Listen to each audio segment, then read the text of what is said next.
काफी दिनों बाद कंटिन्यू कर रहे हैं। बीच में हमने राम कथा सुनी पिछले हफ्ते, सबको आनंद आया होगा होपफुली। रामनवमी का ओकेजन था, तो बड़ा अच्छा हम लोगों को राम कथा सुनने को मिली। तो मेरी वॉइस क्लियर है सभी को? ओके। और ये स्क्रीन दिख रहा है? ठीक। ओके। सो अच्छा, ये रियलमी नार्जो कौन है, नहीं समझ पा रहे हैं? Realme Narzo N61। वैसे आप लोग अगर वीडियो ऑन करें तो ज्यादा अच्छा है। और हम अपनी आज क्लास में एक नए भक्त आए हैं, उनका स्वागत करेंगे। और वो भक्त हैं श्रीमान अनुभव पांडे जी। हरि बोल। तो अनुभव पांडे जी के लिए हरि बोल। तो अनुभव पांडे जी चले गए क्या? हरे कृष्णा।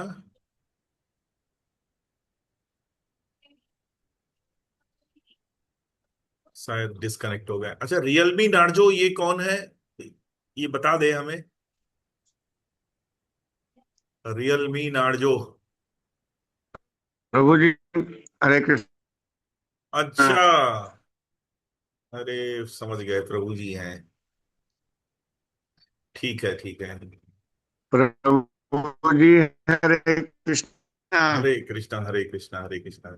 समझ गए, सुजीत प्रभु हैं। ठीक है।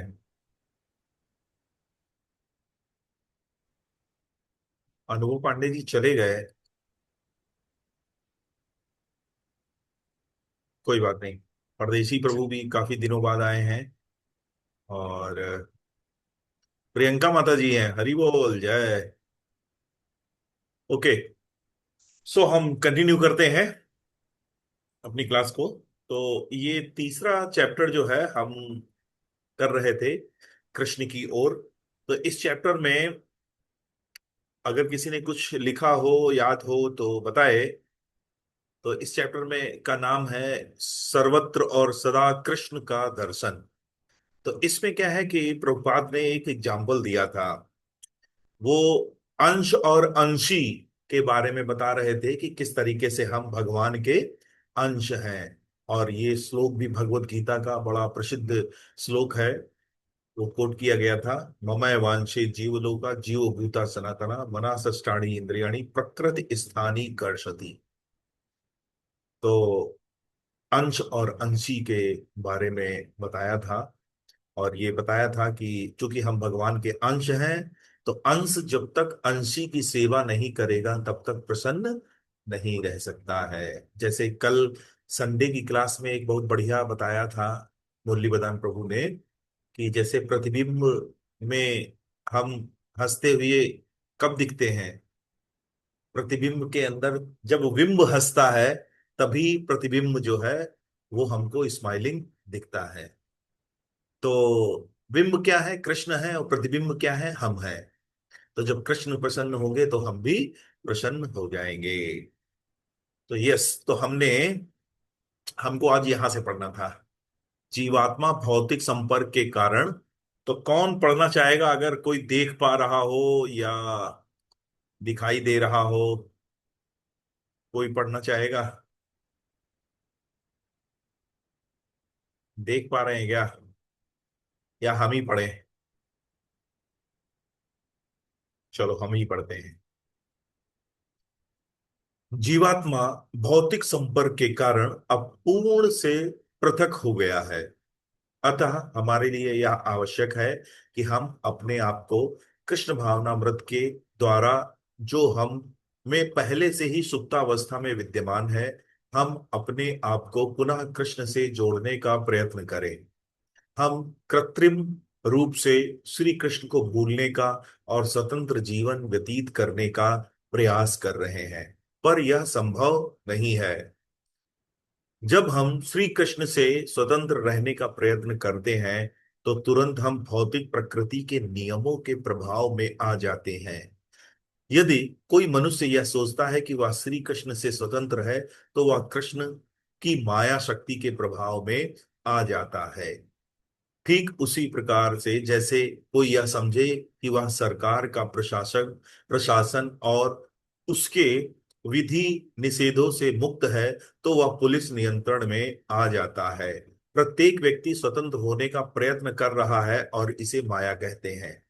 व्यक्तिगत रूप से, सांप्रदायिक रूप से, सामाजिक रूप से, राष्ट्रीय रूप से अथवा सार्वजनिक रूप से स्वतंत्र होना संभव नहीं है। जब हम यह समझ लेंगे कि हम आश्रित हैं, तब हमें यथार्थ ज्ञान हो जाएगा। आज अनेक लोग संसार में शांति के लिए प्रयत्नशील हैं, किंतु उन्हें शांति के सिद्धांत का प्रयोग करना नहीं आता। संयुक्त राष्ट्र संघ अनेक वर्षों से शांति के लिए यत्न कर रहा है, किंतु युद्ध अब भी हो रहे हैं। ओके। तो अंश और अंशी की बात लास्ट क्लास में हम लोगों ने किया था। अंश और अंशी, तो इसमें क्या है कि अंश जब तक अंशी की सेवा में नहीं रहेगा, उससे ही संलग्न रह के उसकी सेवा में नहीं रहेगा, तब तक वो प्रसन्न नहीं हो सकता। इसीलिए जीव का जो स्वरूप होता है वो क्या होता है? भगवान का नित्य दास। लेकिन लेकिन जीव जो है वो पृथक हो चुका है। क्या कह रहे हैं प्रभुपाद यहाँ पे? जीवात्मा पृथक हो गया। क्यों अलग हो गए? हम इसलिए अलग हो गए भौतिकता के कारण, मतलब मटेरियल कंटामिनेशन के कारण। इतने वर्षों से भौतिक संपर्क में है, इतने वर्षों क्या, इतने जन्मों से, अनंत जन्मों से क्या है, हम भौतिक चेतना में जी रहे हैं। भौतिक चेतना क्या है? अपने को शरीर से पहचानना। तो इसलिए क्या है कि धीरे धीरे हम वो भूल गए कि हम भगवान के अंश हैं और भगवान के जैसे ही हैं। तो ये प्रभुपाद कह रहे हैं जीवात्मा भौतिक संपर्क के कारण अब पूर्ण से पृथक हो गया है। तो अब हम स्वतंत्र रहने का प्रयास करते हैं, और वास्तव में क्या हम स्वतंत्र हैं? आप बताइए, क्या हम स्वतंत्र हैं? जो लोग स्वतंत्र रहना चाहते, जैसे हो सकता है कि एक बार कोई व्यक्ति कहे कि तुमसे तो अच्छे ही है, तुम भक्ति कर रहे हो, ठीक है, क्या स्वतंत्रता है तुम्हारे पास? तुम अपनी मर्जी का खा भी नहीं सकते हो। हम्म? अपनी इच्छा का खा भी नहीं सकते हो, अपनी इच्छा का घूम नहीं सकते हो, तुम पिक्चर नहीं देख सकते हो, तुम घूमने नहीं जा सकते हो, कुल्लू मनाली नहीं जा सकते हो, ठीक है। तो तुम्हारी क्या स्वतंत्रता? हम देखो, हमारी जो मर्जी है, हम पिक्चर देख रहे हैं। तो उसके लिए एक मुझे एग्जाम्पल याद आ रहा है, थोड़ा सा अजीब एग्जाम्पल लगेगा लेकिन है बड़ा परफेक्ट। एक कुत्ता जो होता है ना, जो सड़क का कुत्ता होता है, वो पट्टे वाले कुत्ते को देख के कहता है, देखो ये कैसा बेचारे की जिंदगी है, गले में पट्टा पड़ा है और कैसा इसका जीवन है, रस्सी में बंधा हुआ है। जब सवेरे मालिक टहलाने जाते हैं तब ये टहलने जाता है, और जब दे देते हैं खाने को तो ये खा लेता है। क्या इसका जीवन है? और बताओ, हम स्वतंत्र हैं, पूरी तरीके से स्वतंत्र हैं, जहां जाए मर्जी। और वास्तव में एक दृष्टि से ये लगता भी है कि ये जो है वो कुत्ता स्वतंत्र है। मानते हैं कि नहीं? कुत्ता ज्यादा स्वतंत्र है। बताइए, वो कुत्ता है स्वतंत्र कि नहीं? मनोज जी बताइए, अनम्यूट करिए।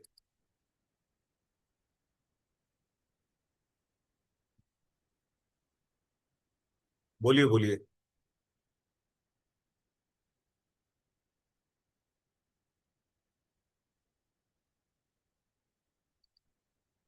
उपेंद्र प्रभु आप बताइए।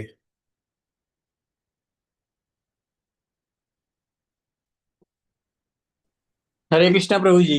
हरे कृष्णा। जी प्रभु जी बताइए। तो जो गली का कुत्ता है वो स्वतंत्र तो है ही, एक के गले में पट्टा पड़ा है, जंजीर से बंधा हुआ है, मालिक हाथ में पकड़े हुए है। तो प्रभु जी मुझे लगता है कि जैसे कोई शब्द लिखते हैं ना हम लोग, जैसे उद्भव सद्भाव, तो जो उसमें आधा दिखता वही पूरा होता है, जो पूरा दिखता वही आधा होता है। हाँ, लेकिन एक दृष्टि से हम देखें तो वो स्वतंत्र दिखता है। लेकिन अब आगे सुनो, आगे ज्यादा इंटरेस्टिंग है जो बताने जा रहे हैं। ठीक है ना। म्युनिसिपल पार्टी की जो गाड़ी आती है सबसे पहले किसको पकड़ती है? ठीक है ना। और जो रोड एक्सीडेंट होते हैं, किन कुत्तों के रोड एक्सीडेंट होते हैं? बिल्कुल प्रभु जी। कीड़े किन के पड़ते हैं? किन कुत्तों के कीड़े पड़ते हैं? ठीक है। तो और मालिक का जो कुत्ता होता है, पट्टे वाला कुत्ता होता है। तो पट्टे वाले कुत्ता कभी सड़के नहीं मरता है। ठीक है। मालिक उसको डॉक्टर के पास भी ले जाता है। तो ये जो हम स्वतंत्रता, सो कॉल्ड, सब स्वतंत्रता के लिए है। मतलब स्त्रियां पुरुष सब अपनी स्वतंत्रता के लिए बहुत बड़े बड़े विरोध हो रहे हैं, बड़े बड़े मतलब अ, धरना प्रदर्शन हो रहे हैं कि हमें चाहिए आजादी, छीन के लेंगे आजादी। और आजादी का सही मतलब ही नहीं समझ। वास्तव में ये आजादी है। वास्तव में जी, वो आजादी कौन सी चाहते हैं? वो शरीर के भोगों की आजादी चाहते हैं। वो शरीर को भोग करने का। एक पतंग आप बताइए। एक पतंग जो है धागे से बंधी होती है। धागे से बंधी होती है। तो अभी क्या है, जब हम पतंग पतंग सबने उड़ाई है, किस किस लोगों ने पतंग उड़ाई है? अगर पतंग उड़ाई है तो ज्यादा बात समझेंगे। अच्छा, उपेंद्र प्रभु ने उड़ाई है। तो पतंग में दो काम किए जाते हैं, या तो ढील दी जाती है या फिर उसको खींचा जाता है। ठीक है। तो जब सही टाइम है, तो ये धागा क्या है? ये धागा हमारा जो है भक्ति, भक्ति का धागा है, साधना का धागा है। किसके हाथ में है? गुरु के हाथ में है। जब जानता है गुरु की थोड़ा ये ढीला पड़ रहा है, ये थोड़ा हल्के में है, खिंचाई शुरू करते हैं। तब पतंग बहुत तेज ऊपर उठती है। ठीक है। और जब ज्यादा, ठीक है ना, जब सब सही चल रहा है तो थोड़ा ढील दे देते हैं और उसको लंबे उड़ने के लिए। तो बताइए, वो पतंग स्वतंत्र है कि जो धागा तोड़ दो उस पतंग की क्या हालत होती है? वो पतंग क्या है, ऐसे ऐसे ऐसे ऐसे ऐसे ऐसे गिर जाती है और उसको लूट लेते हैं। और हम क्या है, हमारे गले में पट्टा है कि नहीं? बताओ किस किस के गले में पट्टा है? हम क्या है, हम प्रभुपाद के कुत्ते हैं। बिल्कुल यही मानना चाहिए, हम क्या है, भगवान के कुत्ते हैं। तो हम क्या है, भगवान हमको कभी कीड़े नहीं लगने देंगे। प्रभुपाद हमको कभी रोड एक्सीडेंट से मरने नहीं देंगे। कोई म्युनिसिपल पार्टी की गाड़ी नहीं उठा ले जाएगी। तो म्युनिसिपल पार्टी की गाड़ी कौन सी है? ये माया। जैसे ही हमने भगवान को छोड़ा, मतलब म्युनिसिपल पार्टी की गाड़ी आ गई, माया देवी खड़ी है। तो माया, अब म्युनिसिपल पार्टी किसकी है? भाई म्युनिसिपल पार्टी जो है वो है तो सरकार की ही, सरकार की ही सेवा में तो लगी है। तो माया भी भगवान की सेवा में लगी है। जहां तुमने इधर उधर काटना भौंकना फालतू में शुरू किया, तो शिकायत हो जाएगी तुरंत, और माया देवी आ जाएंगे। ऐसे हम भी, ये जैसे ये यही यही सब पिक्चर पिक्चर देखना, और इ- इंद्रिय भोग करना, सिगरेट दारू मौज मस्ती, दूसरे को परेशान करना, तो बस तुरंत कंप्लेन हो जाएगी, म्युनिसिपल पार्टी की गाड़ी आ जाएगी, माया आ जाएगी, मारेगी थप्पड़ खींच के। अब बात सारी स्वतंत्रता जो है जेब में रखी रह जाएगी। तो वास्तव में स्वतंत्र कौन है? स्वतंत्र वो है, स्वतंत्र वो है जिसके गले में पट्टा पड़ा है। स्वतंत्र हम हैं अगर हम अगर प्रभुपाद के वरियर हैं, अगर हम प्रभुपाद के कुत्ते हैं। क्योंकि क्योंकि हम स्वतंत्रता हमारे अंदर क्यों है? क्योंकि हम अपनी पोटेंसी, अपनी स्किल का पूरा यूटिलाइजेशन कर पा रहे हैं। हम जीव किस लिए है? जीव शरीर, ये शरीर किस लिए बना? ये शरीर है कि जो सुप्त अवस्था में भक्ति है उसको पहचानो, और जो भूला हुआ संबंध है भगवान के साथ उसको पुनर्स्थापित करो और भगवान के धाम लौटो। तो हमें ये पूरी पूरी स्वतंत्रता है अभी कि हम वो सारी एक्टिविटी, वो उसको हम समझ चुके हैं, और अब हम करने का प्रयास कर रहे हैं। और ऐसे ही गुरु के सानिध्य में, साधुओं के संग में रहते रहते हुए एक दिन भगवान के धाम में चले जाएंगे। तो कौन स्वतंत्र है बताइए? ठीक है। तो और यहाँ पे प्रभुपाद कह रहे हैं कि स्वतंत्र होना संभव भी नहीं है। किसी भी प्रकार से आप स्वतंत्र नहीं हो सकते हैं। इवन इवन आप जैसे शहर, भाई हर डिस्ट्रिक्ट लेवल पे रूल रेगुलेशन होते हैं, फिर स्टेट लेवल पे रूल रेगुलेशन होते हैं, नेशनल लेवल पे रूल रेगुलेशन होते हैं, इंटरनेशनल लेवल पे रूल रेगुलेशन होते हैं। तो क्या हम स्वतंत्रता है? हम नियमों से बद्ध हैं। तो उसी प्रकार से उसी प्रकार से आध्यात्मिक जीवन से जैसे ही हम बाहर निकलते हैं, हम क्या है, प्रकृति के तीन गुणों के प्रभाव में आ जाते हैं और उसी से बंध जाते हैं और कर्म बंधन बनाते रहते हैं। ठीक है। और फिर जन्म मृत्यु के चक्र में फंसे रहते हैं। अब ये देखिए कितनी बढ़िया लाइन कही है प्रभुपाद ने लास्ट में, कि आज अनेक लोग संसार में शांति के लिए प्रयत्नशील हैं, किंतु उन्हें शांति के सिद्धांत का प्रयोग करना नहीं आता। वो शांति समझ ही नहीं रहे हैं। संयुक्त राष्ट्र संघ यूनेस्को जो जिसको कहते हो, वो वर्षों से प्रयास कर रहा है, लेकिन क्या युद्ध रुक गए? और अभी एक दो सालों से तो मतलब चल ही रहा है, मिडिल ईस्ट में कुछ ना कुछ गड़बड़ चल ही रही है। करंटली अभी देख लिए इजराइल और अमेरिका का अटैक्स हो रहे हैं। ये देखो होमुर्ज में इतनी प्रॉब्लम हो रही है, शिप नहीं निकलने दे रहे। और बड़ी बड़ी संस्थाएं हैं, बड़ी बड़ी संस्थाएं हैं, सब लगे हुए हैं शांति। इतना मतलब देखिए, ये स्पोर्ट्स क्यों होता है, ये स्पोर्ट्स एक्टिविटी ओलंपिक क्यों होता है? कि देशों के प्रति क्या है, संस्कृति का आदान प्रदान हो, मिले और सौहार्द बढ़े। ठीक है। लाखों करोड़ों रुपए का बिजनेस हो जाता है। फुटबॉल का विश्व कप हो गया, 50,000 करोड़ रुपया खर्च हो गए। ठीक है ना? कितने बर्बाद हो गए सट्टा लगा के उसमें, कितने क्या। एक आदमी केवल जीता, रिजल्ट क्या हुआ? अगर उसमें 50 टीम थी तो 49 हार के चली गई और एक जीता। और कह रहे हैं ये सब हम सद्भावना के लिए कर रहे हैं। मतलब 49 तो दुखी होके गए। तो वास्तव में क्या है कि प्रभुपाद कितना मतलब बढ़िया बताते हैं कि वो सही सिद्धांत, शांति के सही सिद्धांत का प्रयोग करना जानते ही नहीं है। तो शांति हमें तभी मिलेगी जब हम क्या है, भगवान की सेवा में लगेंगे। अब भगवान जब प्रसन्न होंगे, जब बिंब प्रसन्न होगा, तो सारे प्रतिबिंब, जो उसका प्रतिबिंब होगा, वो भी प्रसन्न होगा। तो सारे लोग प्रसन्न होंगे और शांत होंगे। तो इस प्रकार से प्रभुपाद बताते हैं। तो आगे बता रहे हैं क्या सूत्र है, क्या करना चाहिए शांति के लिए। यच्चापि सर्वभूतानां बीजं तदहम अर्जुन, ना तदस्ति विना यस्या मन्या भूतम चराचरम। हे अर्जुन, समस्त प्राणियों का मूल बीज मैं हूं। जगत में चर तथा अचर ऐसा कुछ भी नहीं जिसका अस्तित्व मेरे बिना संभव हो सके। भगवत गीता का 10वें अध्याय का श्लोक है। इस प्रकार श्री कृष्ण चराचर संपूर्ण जगत के स्वामी, प्रत्येक फल के अंतिम भोक्ता और लाभ पाने वाले हैं।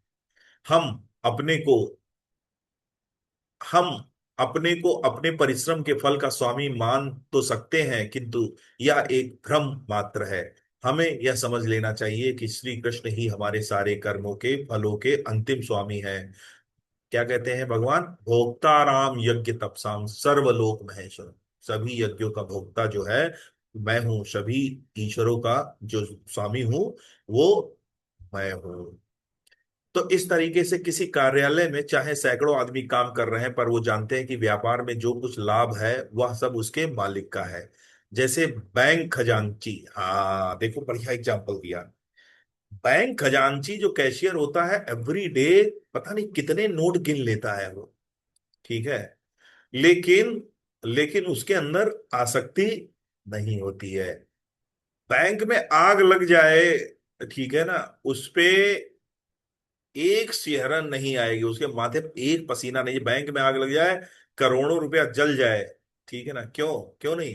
क्योंकि उसके लिए आसक्ति, उसके बुद्धि ने बता दिया है उसको कि ये जो है तुम्हारा नहीं है। लेकिन उसकी सैलरी का अगर 100 रुपया कट जाए, तो यहाँ पे जैसे सब हम लोग सर्विस क्लास वाले हैं, देखो पता नहीं कितने बाउचर भर देंगे, 100 रुपया कैसे कटा? क्योंकि उसको हम अपना समझ रहे हैं, उसको हम, बुद्धि ने हमारी समझा रखा है कि वो हमारा पैसा है। ठीक है। लेकिन बैंक में आग लग जाए, उसके लिए वो, उसको दर्द नहीं होगा। तो ये बहुत अच्छा श्लोक लिखा है। ये ईशोपनिषद का पहला श्लोक है। ईशावास्यमिदं सर्वं यत्किंच जगत्याम जगत, तेन त्यक्तेन भुंजिता मा कृधा कश्चित् धनम। तो शांति का सूत्र देखिए क्या है, ये ईशोपनिषद में कह रहे हैं। भगवान बता रहे हैं कि इस ब्रह्मांड में जड़ चेतन जो कुछ है उस सब पर परमेश्वर का नियंत्रण और आधिपत्य है। मनुष्य को वही वस्तु ग्रहण करनी चाहिए जो ईश्वर ने उसकी आवश्यकता अनुसार दी है। दूसरी वस्तुओं को यह भली बात जानते हुए कि वे किसकी हैं स्वीकार नहीं करना चाहिए। तो ये ईशोपनिषद का मंत्र एक है, ईशावास्यम। तो देखिए ये कितनी बढ़िया बात बताई है। अच्छा, अच्छा, ये समस्या जो है ना, ये समस्या इंसानों में ही है। आपको हम बता दें, ये जो ईशा वास्यमिदम का भाव है, जिसका जो है वो उतना रख ले, दूसरे का ना छीने, ये प्रॉब्लम केवल इंसानों के साथ है, जानवरों के साथ ऐसा नहीं है। अभी तुम एक बोरी अनाज खुली रोड पे रख दो, चिड़िया आएंगी, चुग लेंगी, चली जाएंगी, दूसरे दिन फिर आएंगी, चुग लेंगी, चली जाएंगी। वो बोरा तब तक रखा रहेगा जब तक पूरा एक एक दाना नहीं खत्म हो जाएगा, चाहे महीना भर लगे चाहे 10 महीना लगे। और अभी तुम एक बोरा, एक 10 बोरा तुम चीनी रख दो, 10 घर के मोहल्ले में, एक मोहल्ले में 10 घर हैं, और तुम 10 बोरा रख दो। अभी देखो कैसी लूट मस्ती है, कैसी लूट मस्ती है कि मतलब अभी देखो सिलेंडर का क्या हो रहा है, ईसावास्यम का कोई केस ही नहीं है। और जबकि कमी सिलेंडर की नहीं है, कमी है बुद्धि की। हमारा डर है, वो जैसे ही एक हवा निकली तो डर, और उस डर का जो लालची लोभी व्यक्ति होते हैं उसको कैश कराते हैं। देखो ब्लैक मार्केटिंग चल रही है, 3-3 हजार का, 3.5-3 हजार का सिलेंडर बिक रहा है। तो मे बी नहीं, देखिए क्राइसिस हो सकती है, लेकिन उतनी क्राइसिस तो निश्चित रूप से नहीं होगी जितनी मतलब लोग जैसा कर रहे हैं, रिएक्ट कर रहे हैं जिस तरीके से। तो तो ये मंत्र क्या कहता है, ये बताता है शांति का प्रतीक। अगर हर व्यक्ति अपने हिस्से का ले ले, जड़ चेतन जो कुछ है वो सब परमेश्वर भगवान का है, भगवान के कंट्रोल में है और उन्हीं की पोजीशन में है। तो अब क्या है, मनुष्य को उतना ही ग्रहण करना चाहिए जितना उसकी आवश्यकता है। ठीक है, क्योंकि अगर हम एकोमोडेशन कर रहे हैं, देखिए अगर हम एकोमोडेशन कर रहे हैं दैट मीन्स हम किसी के हक को मार रहे हैं। आप ये मान रहे हैं, अगर हमने जरूरत से ज्यादा कुछ इकट्ठा कर रखा है, इसका मतलब वो कहां से आया, वो किसी को जरूरत होगा, उसका उसको किसी को कमी पड़ेगी। ठीक है, किसी को तो कमी पड़ेगी, और यही समस्या है। अभी देखो क्या है, एक चीज बड़ा लॉजिकल समझिए, समस्या दुनिया की जो प्रॉब्लम है। देखिए प्रॉब्लम कई तरीके की होती है, एक तो मतलब सोसाइटी के लेवल की प्रॉब्लम होती है, जैसे सोसाइटी की लेवल की प्रॉब्लम है, जैसे बेरोजगारी, है ना, और गरीबी, ये सब। अब जैसे इंटरनेशनल लेवल की समस्या क्या है, इंटरनेशनल लेवल की समस्या है ये क्या नाम है, आतंकवाद। ये सब क्या है, इंटरनेशनल लेवल। अब इन सब का कारण जानते हो क्या है, इन सब का कारण, देखो डिटेलिंग अलग अलग हो सकती है लेकिन मूल कारण एक ही है, लोभ लालच। अब सुनो देखो, अमेरिका का क्या खेल है। अमेरिका ऐसा कंट्री है, अमेरिका इनफैक्ट बहुत सारे डेवलप्ड कंट्री जो है वो क्या है, रिसोर्सेज का खूब धड़ल्ले से मतलब वो करते हैं, रिसोर्सेज का खूब यूज करते हैं, वो रिसोर्सेज का खूब यूज करते हैं। अगर अमेरिका की तरह सब लोग, पूरी दुनिया उसी स्पीड में, उसी क्वांटिटी में, उसी मात्रा में अगर रिसोर्सेज का यूज करे, संसाधनों का प्रयोग करे, तो लगभग 7 गुना ज्यादा रिसोर्सेज चाहिए। ठीक है ना, क्योंकि अमेरिका जो अपनी कैपेबिलिटी से 7 गुना ज्यादा करता है। तो इसका मतलब अगर पूरी वर्ल्ड अमेरिका की तरह ही जीना चाहे तो क्या होगा, ऐसी 7 पृथ्वी और होनी चाहिए, ऐसे रिसोर्स पूरा, तब पूरा पड़ेगा। लेकिन पृथ्वी क्या है, एक ही है।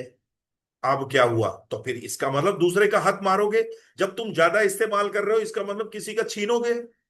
ठीक है, और ये सब देखो, ये सब कहीं ना कहीं ये सब लड़ाई क्या है, अभी अमेरिका के पास अगर खदान अपने होते ऑयल के, तेल के, तो हो सकता थोड़ी शांति रहती। ये जो सालों से चली आ रही है, वर्षों से, ये सब खेल जो है ना, पूरा रिसोर्सेज का है, लोभ का।